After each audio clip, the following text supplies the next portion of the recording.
A few days ago, I walked around Washington, D.C. taking pictures for my Instagram. I wanted to find images of architecture with interesting lines and patterns and reflections. I got some nice shots, but one was particularly interesting. It gave me an idea to do a video about similar compositions. You are watching me in a different setup right now. This is my living room. The reason I moved is because there is some construction work started this morning right under my window, and it's really noisy out there. I also have a pre-announcement, very exciting. In a couple of weeks, I'm going on a big adventure, hiking in the Highlands of Scotland. 2 years ago, I went hiking in Norway, and I absolutely loved it. Not only because Norway has incredible nature, but I also love to be one-on-one with the wilderness. Amazing survival experience. Check out my videos from Norway on the channel. Now it is Scotland. I'm planning to spend a few days in Edinburgh, and after that I'll be hiking and wild camping in my tent for 2 months. I'm going to do through hiking, so no car, no reservations, real adventure. And of course I'm going to do a lot of photography and video, from street photography and architecture in the cities to nature and landscape photography. And if Scottish gods give me clear skies, I'll do star photography as well. I'm also bringing my drone. I have so many ideas. It's going to be really a lot of fun. Now back to urban photography. This is a picture I was talking about at the beginning. When I walked down the street, I saw an interesting building with front wall of the glass tilted towards the street. It created interesting reflection of the intersection below, with buildings, cars, bicyclists. The whole image looked a bit abstract and difficult to understand, so I framed my shot to include a street stoplight at the bottom corner of the image.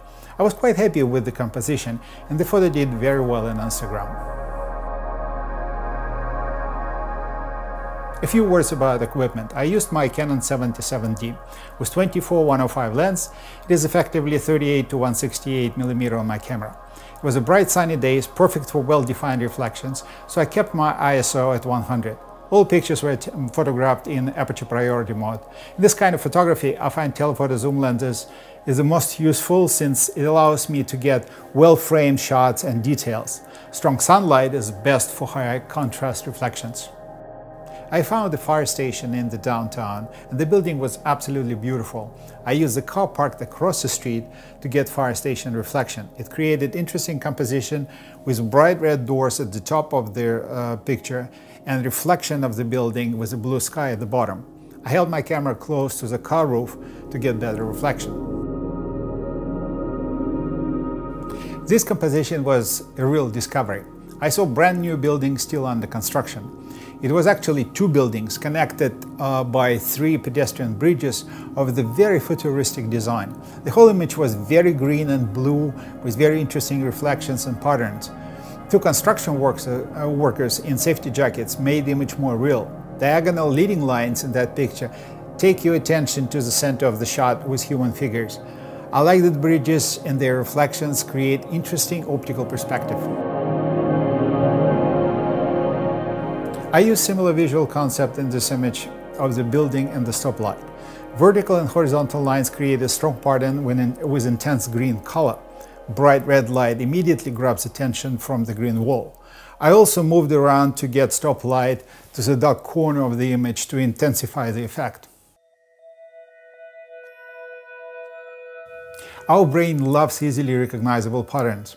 That is one of the main elements in architectural design. However, simple patterns can look kind of boring on the picture.